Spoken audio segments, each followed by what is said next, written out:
Part 3. Making the decision to stop is just the first step. Yet if you follow these guidelines, no matter how tough it may be to begin with, rest assured. First, you have some time to look at questions 21 to 26.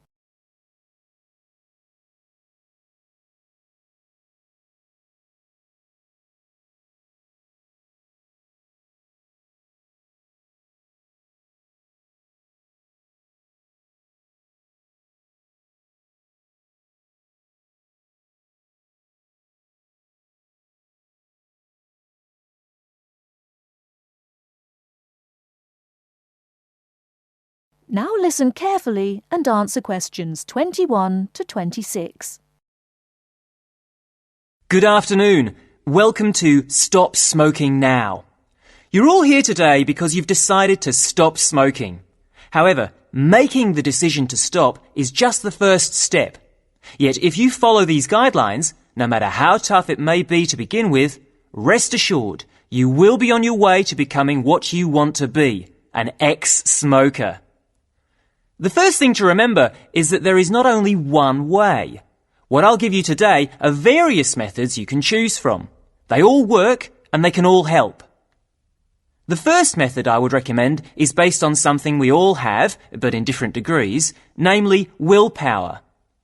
Of course, just making the decision to stop is an enormous act of willpower alone. But what exactly does this mean? It means having a strong mind, waking up every morning and telling yourself that you will not have that cigarette, no matter how much you may want one. To do this successfully, you really have to be determined to stay focused. You need to be in the right frame of mind. But this isn't as easy as it may sound, and it may mean doing other things to take your mind off having that cigarette, particularly when the urge is strong. I found that different things can help you do this, like taking up a hobby, or having a smoking buddy, someone you can phone up when the going gets tough, a friend who can help you think about something else.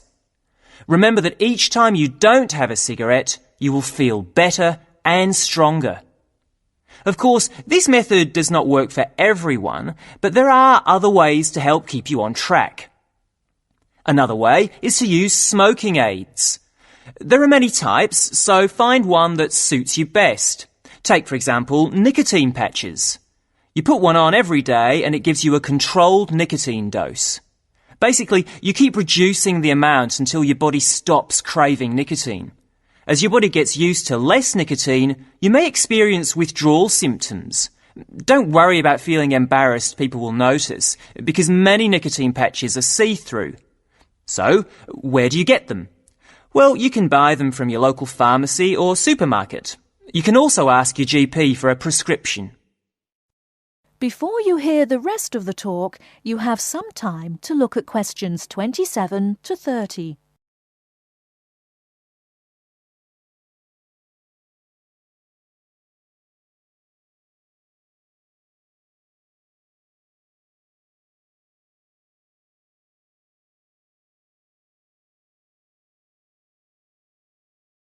Now listen and answer questions 27 to 30. Another method that is becoming more popular is alternative therapies. Giving up smoking is not only difficult for your body, but also your mind, as the emotional stress can be really severe. One therapy that springs to mind is acupuncture. This can help you relax, calm you down, making you much more likely to want to give up. Acupuncture usually lasts between 50 to 90 minutes. As your body and mind become stronger, you should need fewer sessions. The good thing about acupuncture is that it takes harmful toxins caused by smoking out of your body. And I'm sure you'll all like this, it does not increase your appetite. So giving up smoking using this method means you won't put on weight. It can take as few as 5 acupuncture sessions to cure you, but of course this depends on the type of person you are. I suppose one of the biggest advantages of using this method is that there are almost no withdrawal symptoms because it works from the inside. What I mean by this is that acupuncture takes away your wanting to smoke, and this feeling, on top of the feeling of calmness, stays with you after the treatment is over. At the end of the day, it doesn't really matter which method you choose. What's important is that you make the decision and then stick to it no matter what. If you give up, think of the money you'll be saving.